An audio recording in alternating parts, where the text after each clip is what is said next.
I would say for me, there's many different scenarios. Everyone's situation is very different. I think that's why I love being in business banking and I love doing what I do because you really get to witness many different walks of life, different passions, what motivates people of different sizes, right? So the most recent one that I can think of was someone that had started off with selling tacos out of their backyard, and this was like 10 years ago. And their dream was to always obviously grow and expand. And they were doing so well and they were catering at some point. And so eventually they ended up moving into a food truck. Well, at the beginning of it, they had no idea, hey, how do I get formalized as a business? What's the best route to take? Do I establish myself as an LLC? Am I more of a sole proprietorship? Am I going to go the S corp route?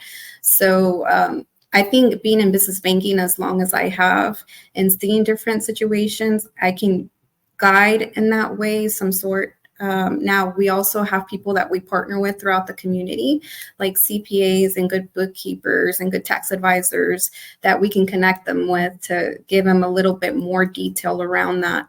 But as far as helping them from a capital standpoint, I think with business owners, you get to a point where your receivables and payables, they're growing and they're at a pace that you can't necessarily keep up with, because as your revenue grows, your expenses as well. And so when that happens, you need a little bit of help with cash flow, you need a little help with capital and things of that sort. So with that is, okay, I'm ready for some capital. I'm ready for some help with cash flow. Can you get me there? And it's like, all right, let's take a little bit of a step back. Are you formalized as a business? Have you built your business credit? Have you built a solid relationship with the bank? What are you doing from a financial standpoint? Do you have a financial organization plan in place?